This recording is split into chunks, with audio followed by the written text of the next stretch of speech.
Caroline and I spent our honeymoon in America, the good old US of A. Initially, I had my heart set on the West Indies, perhaps Martinique, but I was outvoted. As it turned out, I didn't regret it one bit. We flew British Airways from Heathrow and landed at JFK after several hours.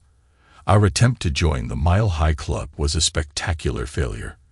But that didn't matter. We more than made up for it while touring the East Coast, including New England. Coming from Huntington, near Cambridge University, we were particularly thrilled by our visits to Yale and Harvard. The biggest surprise, however, was how wonderfully rural New York State turned out to be, completely different from what we had imagined. 3 weeks later, Caroline and I had undoubtedly made love in more motels than the average American would in a lifetime. We cherished every moment and vowed on the plane ride back that we would return soon. It was a great plan and a fantastic idea, but unfortunately, real life and our careers got in the way. Fast forward 9 years, and I, Mark Wilson, and my wife Caroline found ourselves in our early 30s, happily married with no children and living in a lovely but heavily mortgaged house. Like many in our position at the time, we were living life to the fullest. I had recently been promoted to a junior director position at Alkinslet, a leading company in high-tech incinerator plants. Despite being a small company, we were growing, and I had been fortunate to grow along with it under my boss, Kevin, practically the owner. I was about 4th or 5th in line. Caroline had done well in her own right as a school teacher, though her career advancement depended on both length of service and ability. Occasionally, she grew frustrated seeing me surge ahead in my career. In hindsight, I wonder if that undercurrent of jealousy contributed to the actions she would later take. I'd say without a doubt that we were still in love. It might not have been with the same fiery passion we had when we first got married, but that was to be expected. Our love life wasn't bad at all. We had the occasional week or two of abstinence when both of us were under pressure, but these were balanced by more frequent bursts of intimate activities when we were in the mood. Our story begins during one of those longer periods of abstinence, with anticipation building for a much-needed period of intimacy. We hadn't taken a holiday in almost a year. Caroline had just finished her school term the previous week, and we were set to leave for a well-deserved break to the beaches of Spain the very next day. Caroline dragged me out shopping for new holiday clothes. Predictably, I ended up with just a single pair of shorts, while she picked out 4 or 5 new outfits, each more revealing than the last. It was the last outfit she chose that triggered a chain of events. On holiday, Caroline intended to be more adventurous and daring, often doing and wearing things she wouldn't normally consider at home. That day, it seemed she had already embraced the holiday spirit, and the blouse she picked reflected that perfectly. "Do you like it?" she asked, holding it up for my approval. "It's a bit see-through," I noted without any real disapproval. "Then it's just what I'm looking for," Caroline replied. "I better try it on then." She vanished into the changing room with the sheer black satin blouse, leaving me in the company of 6 or 7 other men waiting for their wives or girlfriends. I wondered whether Caroline would decide for herself, or if she would come out to model it for me. Knowing she had put on a fairly skimpy bra that morning, I figured a few guys might be in for a minor treat if she did come out. And come out she did, right into the waiting area. There was no peeking around the corner or calling me over discreetly like some women do. I had guessed wrong about one thing, though. The bra. She must have been wearing the skimpy one earlier, but she had removed it to model the blouse. Male eyes, including mine, widened in surprise as Caroline spun around, showing off the new blouse. Well, officially showing it to me, but capturing everyone's attention nonetheless. It was black. It was flimsy. What more could I say? It covered her. Well, sort of. It covered her up adequately. Well, I could really say that. What was the word or phrase I was looking for? Hid her? No. Protected her assets? Certainly not. Covered her breasts? Well, not really. Guarded her modesty? Hardly at all. It would have been less erotic if she had been bare to the waist, and she was loving it. I couldn't honestly claim that I was upset, but she was loving it. The cheeky cow. Caroline bought the blouse, and we moved on to the next shop. Then we got the new bikini, if you could describe it as such. She disappeared into the changing room and seemed to take her time. Eventually, she pulled the curtain back and stood there for me to admire. Bloody hell, I found my heart pounding as I stood there looking at her, aware that at least a couple of other chaps waiting around were also getting an eyeful. Caroline, I should explain, is a rather attractive young woman. She's about 5'3", reasonably slim, and with boobs that, though not more than a B-cup, thrust out firmly as if issuing a challenge. "Where's the top?" I asked her once I managed to recover my powers of speech. "We're going to Spain," Caroline proclaimed gleefully. "Who needs a bikini top there?" True, as it happened. We'd been there the year before, and after the first hour or two, my wife had discarded her bikini top and joined the many other women who were topless. To my knowledge, she never bothered with it again the whole time we were there. But a department store in Cambridge was hardly a beach in Spain. "Do you like it then?" she demanded, arching her back slightly to emphasize just how stunning her figure was. "Love it," answered at least two of the admirers looking on before I could utter a word either way. Caroline giggled at the attention she was getting and twisted around to offer a different angle. "Can I have it then?" she asked me while I stood there, unsure whether I should be embarrassed or turned on by her show. "I'll give her one," said one of the guys cheekily, and the others all laughed. "Okay, you can have it," I told her before the whole thing got out of hand. On the way home in the car, I got to thinking. Caroline wouldn't normally have acted quite like that, so something was up. My wife Caroline is one of those women who are strong-willed, and when I did something to upset her, she felt she had to get her own back. Months previously, she had flirted with one of her colleagues in front of me, and it ended up with her kissing him out on the dance floor while I had to stand there watching them. I wasn't too sure where his hands were either, for that matter. We had a fierce argument afterward about how she had humiliated me in front of everyone. Her response: "It was all my fault, apparently. I had forgotten the anniversary of our first date a few days prior, and she had decided to make me pay." The anniversary of our first date? When had we ever celebrated that, for goodness sake? Then about a month later, I got home late when we were supposed to be going out for dinner. I was held up in traffic coming back from a meeting with a client up north. 4 hours on the road, and an earlier accident on the motorway delayed me. I had even called to say I'd be late, but that didn't help. By the time I got home, she had already gone out and left a note saying she canceled the dinner reservation. No indication of where she went, just that she'd ring me in a bit so I could join her. A bit turned out to be over 3 hours later, and it wasn't so much an invite to join her as a demand to pick her up and give her a lift home. I told her exactly where I thought of her and that she could make her own way home. She'd gone out alone. She could come home alone. "Plenty of guys here would be more than happy to bring me home, Mark. I just don't know how I would be able to pay them back for their kindness." Those were her exact words. When I got to the club, I was fuming. It didn't help that I found Caroline surrounded by a cluster of young men, most of them at least 5 years younger than she was, all clearly hoping for a special ending to the evening. The skimpy dress she almost had on did nothing to dissuade them, nor did it calm me down. As I approached the group, at least 3 of them had their hands on her, around her waist, on her exposed shoulder, and another perilously close to her breast. "Excuse me, lads," I said as I carefully made my way through, cautiously pushing their hands away from her body. Time this little lady was going home. "Piss off, mate," one of them retorted, trying to shove me away. "We got her first. Go find your own bit of crumpet." "It's okay, boys," Caroline interrupted. "It's my husband come to save me. Sorry to break up the evening, but I'm afraid I'll have to go home with him." Oh dear, it looked as if things might turn nasty, and there was no way I stood a chance against the group of them. They weren't happy. It was clear they thought Caroline had been leading them on, and that I had shown up to rain on their parade. Two of them, including the belligerent one, started to push me around.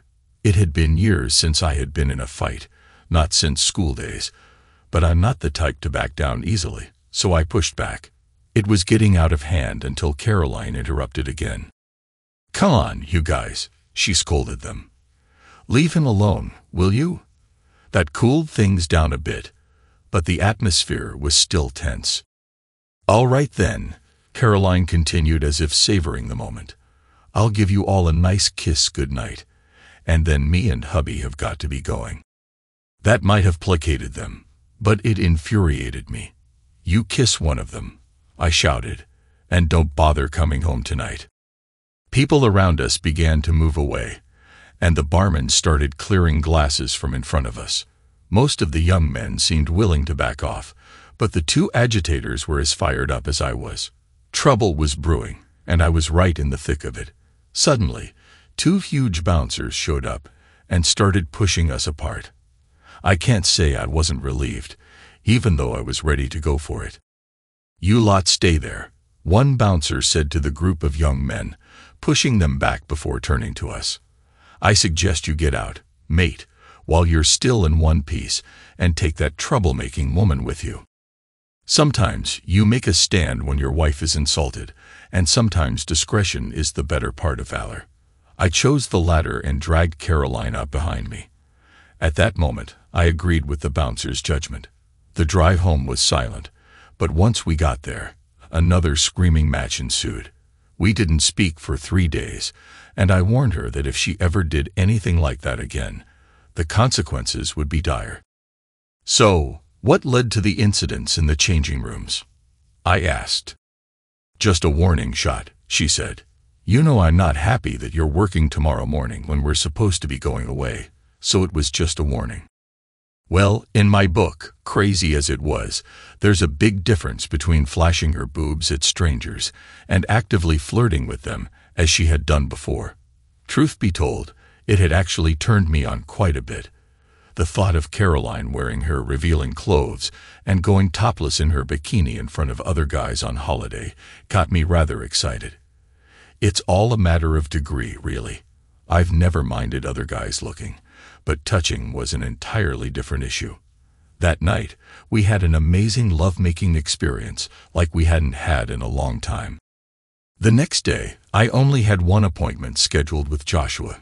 Joshua was one of those incredibly authentic guys visiting from America to check out our products. My boss Kevin had visited them a couple of weeks before, and now Joshua was on the return trip to see how we operated. My role was to walk him through the manufacturing process and then take him to see a plant in action. I planned to have a quick lunch with him and then leave, giving me plenty of time to get home, change, and drive to Stansted Airport for our late afternoon flight. Caroline was furious when I told her about my plans, demanding I cancel my meeting with Joshua and arrange for someone else to cover for me. I tried to explain how crucial the meeting was for our company and how securing a foothold in the vast American market could lead to expansion opportunities and even greater prospects for me. She wasn't happy, which likely led to the scene the day before. "You think more of your bloody job than you do of me," she screamed when I refused to cancel. I chose not to remind her of the numerous times we had canceled arrangements due to her commitments at school. Knowing all would be fine once we were on the plane, I knew Caroline could be self-centered and righteous at times, but I was aware of that when I married her, so I could hardly complain. I patted her on the bottom, pecked her on the cheek, and confirmed she needed to be ready and packed when I returned in a few hours. "If you're 1 minute late, you'll regret it," Caroline spat with more venom than I thought necessary. The meeting with Joshua went extremely well. I found I got along really well with him, having only met him briefly during his previous visit a few months back. He asked some very probing questions, but I handled them well. And by the end of the morning, I was pretty confident we would soon be finalizing the order. "Where are we going for lunch then?" he asked around 11:30. I suggested a local pub for a quick bite and a beer. "No," he replied. Let's go to that place, Mario's, where we can sit down more quietly. I still have several things I need to go through with you." I glanced at the time, realized I had some to spare, and agreed. An hour later, we were only halfway through our meal, and he was grilling me with questions. I could hardly believe how much he wanted to know about our company and our product, and for that matter, about me. I'd better just ring my wife and let her know I might be a bit late, I explained to Joshua as I made my way to the restroom, not wanting him to overhear the outburst I anticipated. I decided to wait another 10 minutes before reluctantly interrupting him to explain why I had to leave. Balking at abandoning such an important client, I realized I still had a bit of time. "You what?" Caroline yelled over the phone when I told her, unwilling to hear my assurances that we still had some leeway. "I warned you, Mark, if you were late you'd regret it. I'm not missing this holiday, even if I have to go without you." I tried to calm her, but it was futile. By the time I hung up, we were both seething, and she had stopped listening altogether. Deciding to return to Joshua and explain my dilemma, I planned to ask if he could make his way back to our plant on his own. That would save me about 20 minutes, making me just 5 minutes late to my house. Manageable, I hoped. Joshua, being married himself, would surely understand. "Well, Mark," he said as I rejoined the table, "it's time I came clean with you since I know you're in a rush and have a plane to catch." Oh no. What was this about? How did he know? Was he about to drop bad news? I sat down and braced myself for the worst, convinced he was about to cancel the big order I had thought was secured. How had he figured out I was pressed for time? Why hadn't I been upfront about my tight schedule from the start? "I want you to come and work for me, Mark," Joshua said confidently. "How would you like to move to the States?" For a moment, my jaw dropped, refusing to align with my face. "Say that again, please," I requested after regaining my composure. "All these questions, Mark. I was vetting you. Kevin didn't tell you, but we're planning to license your manufacturing processes in the U.S., and we need someone with your expertise to help us set it up." But, was all I could stammer before Joshua continued. "Kevin suggested you, Mark, as the best man for the job. He doesn't want to lose you, of course. But this deal could make Alkins a fortune over the next decade, and he says you're the one to make it work." "Kevin knows?" I asked weakly. "Of course he does, Mark. He didn't want to say too much until I met you and decided you were the right fit." I sank back into my chair, a warm, exhilarating sensation flooding through me. Moving to America as an executive for a major company would be a dream come true. Caroline would be ecstatic when she heard the news. We often reminisced about our wonderful time there and our desire to return someday.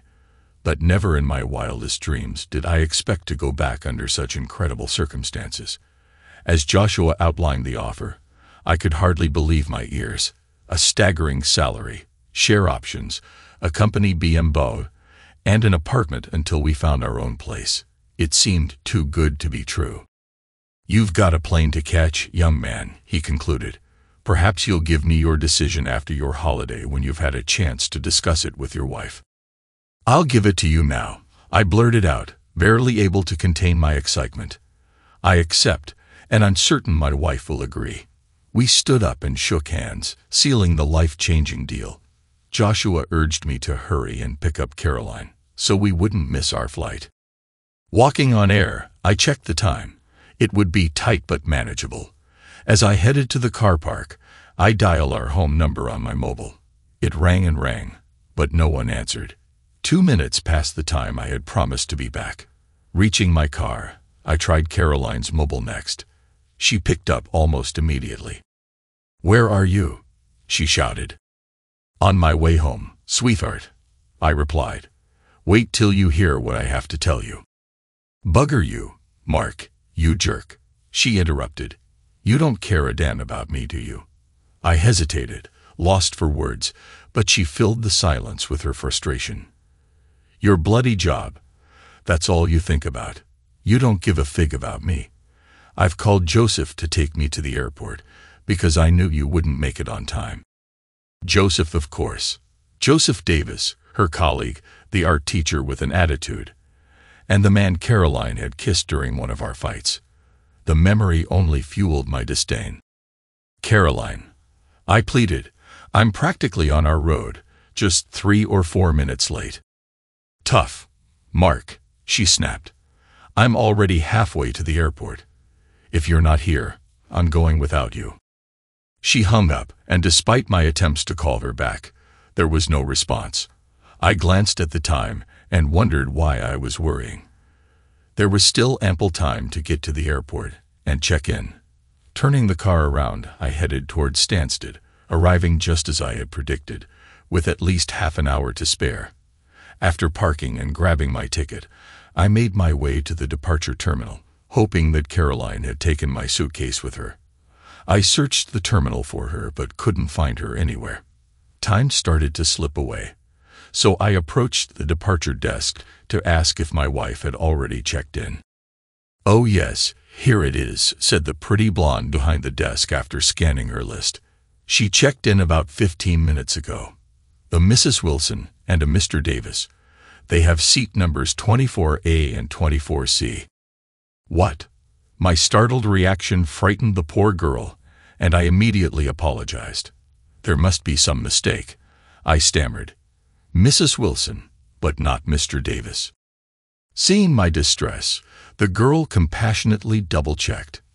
No, that's correct, she eventually confirmed. The tickets were originally for Mr. and Mrs. Wilson, but Mrs. Wilson changed one to Mr. Davis. Can she do that? I mumbled, stunned. Yes, the girl replied, beginning to pity me.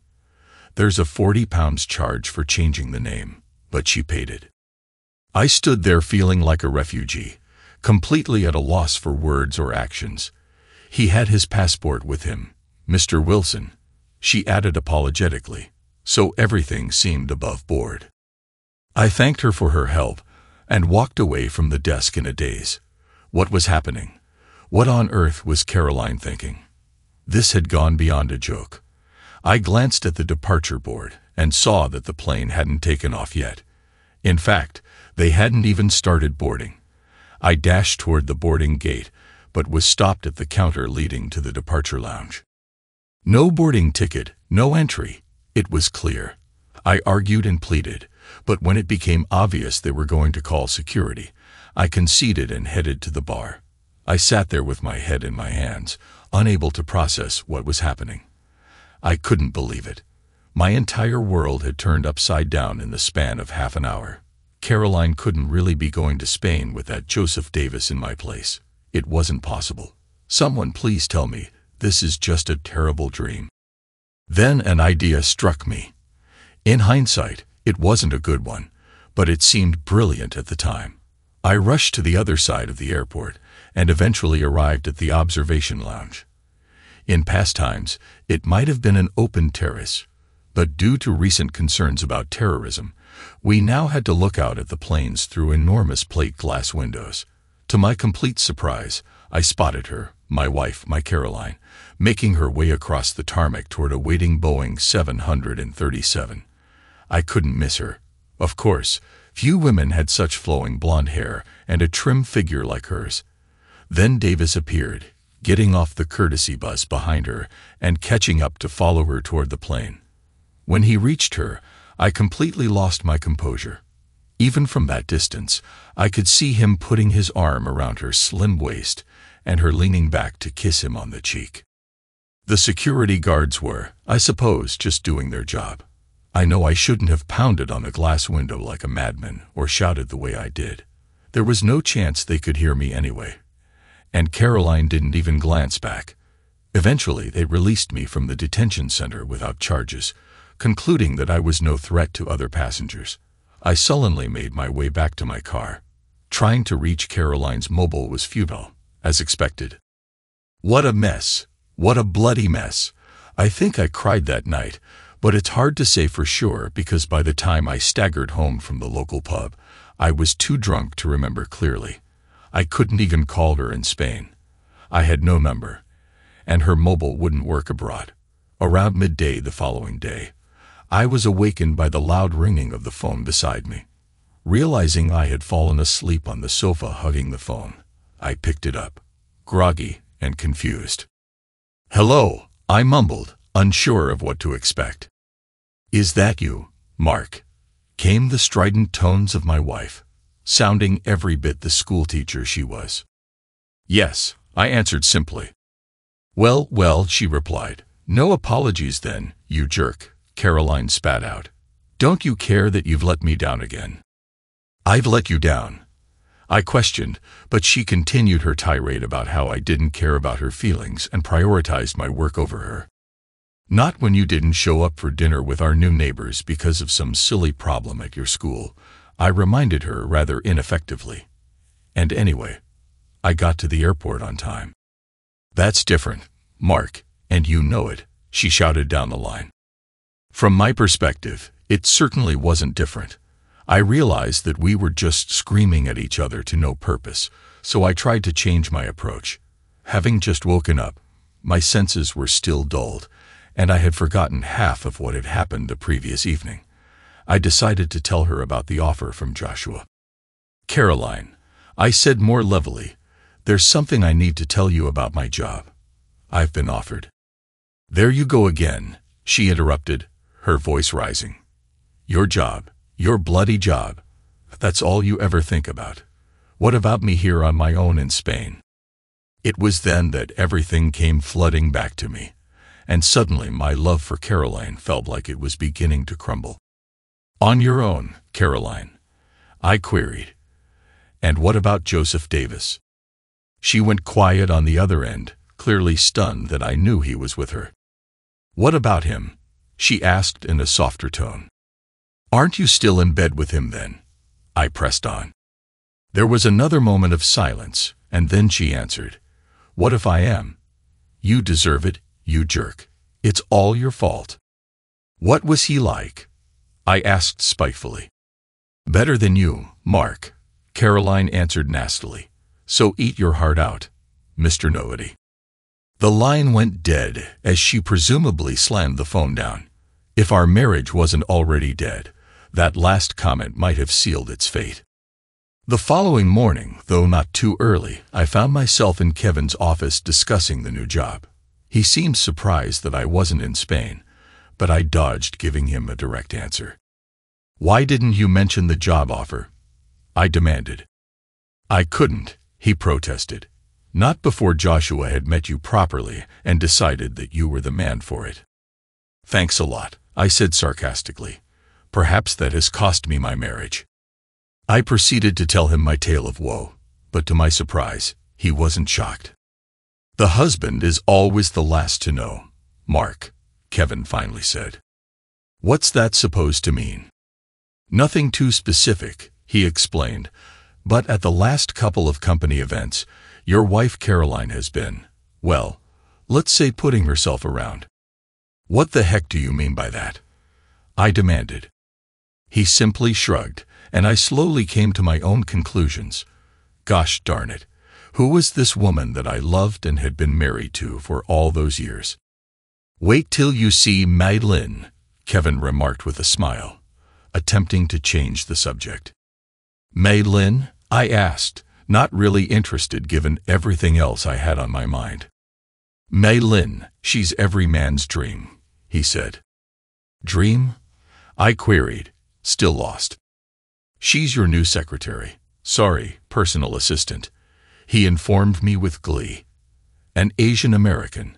I met her last month when I was out there." I just stared at him in disbelief. "Lucky bastard," he said wistfully. "You wait till you see her. You lose one, you gain one." The next few days passed in a bit of a haze, partly because of my marital problems, and also due to the speed at which my transfer was taking place. As keen as Joshua was to get me out there working for him, the other party was also pushing to formalize the license. It felt like my feet were hardly touching the ground. Then Caroline called again. I knew she would, and somehow I knew it would be mid-morning. "Hi, lover," she greeted me. "Thought I'd ring you to let you know how wonderful it is here." I have something to tell you, Caroline, I started. Just like before. Never mind that, lover, she interrupted me again.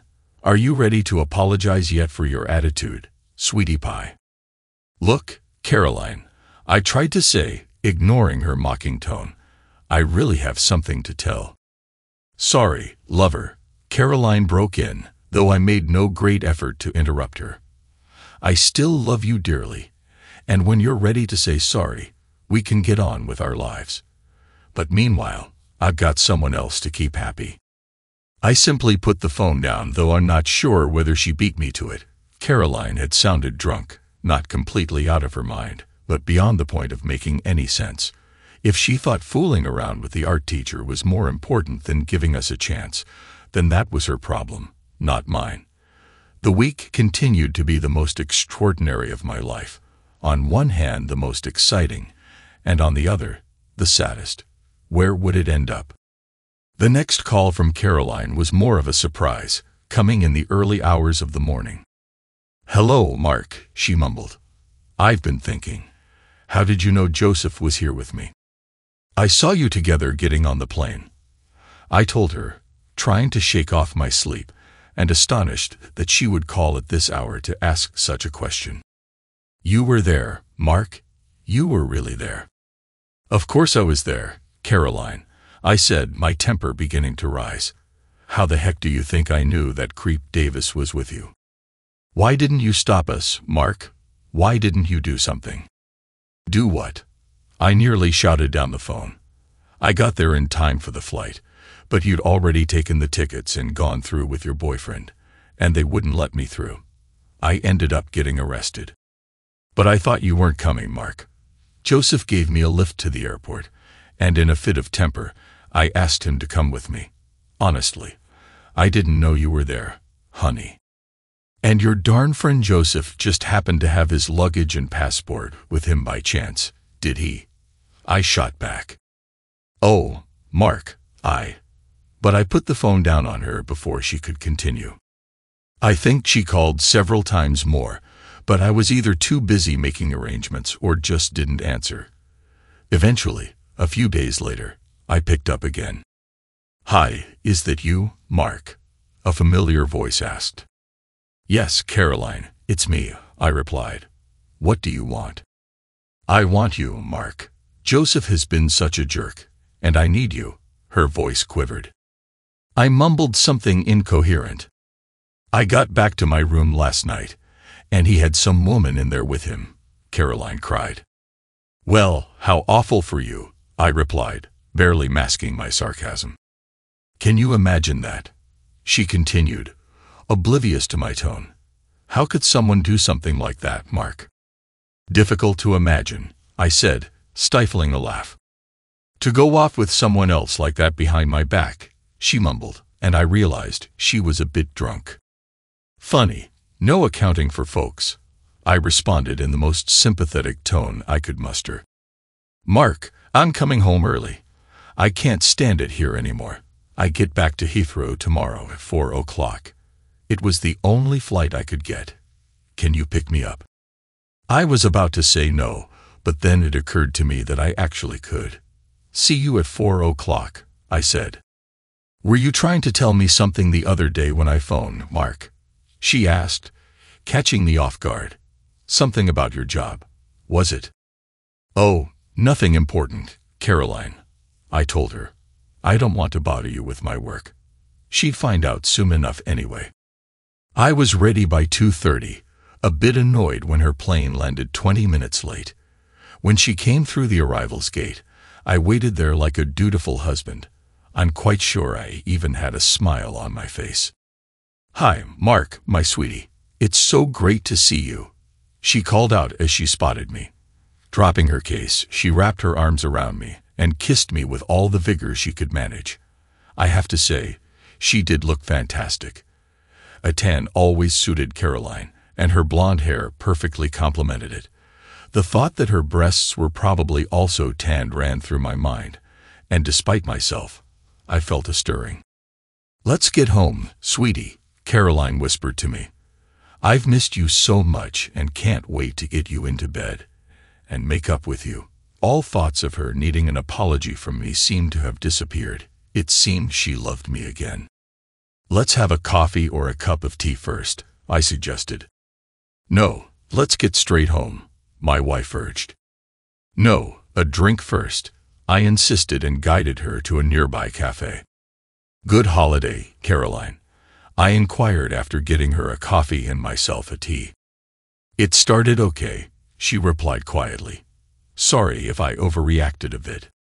Joseph not as good in the sack as you thought he'd be then. Caroline looked up at me sadly, and a single tear rolled slowly down her cheek. Not really, she began. Then I caught the jerk in bed with one of the maids. In my bed, in my room.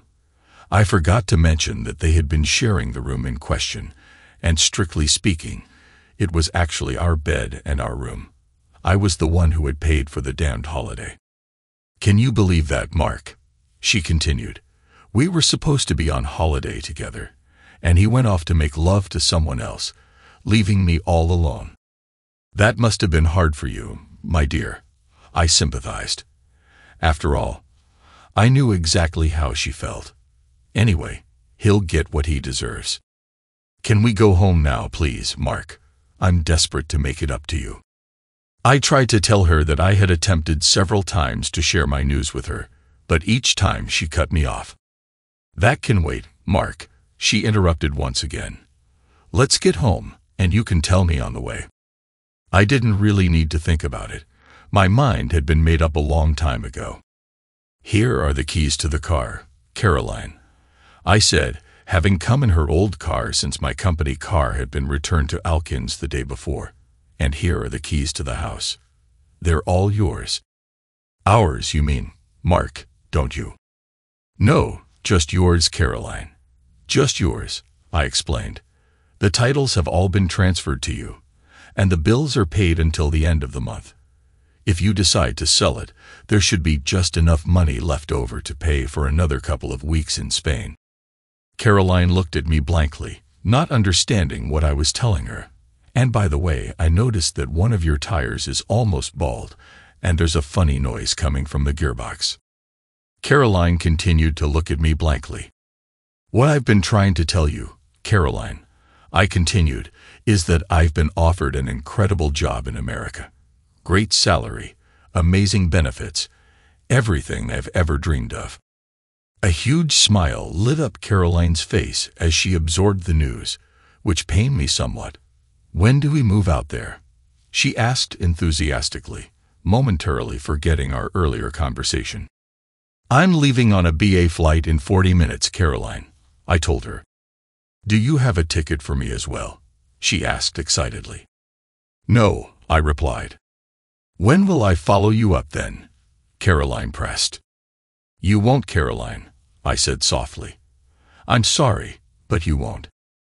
10 minutes later, I walked into the departure lounge alone, leaving Caroline crying her heart out at the counter, unable to follow me past security.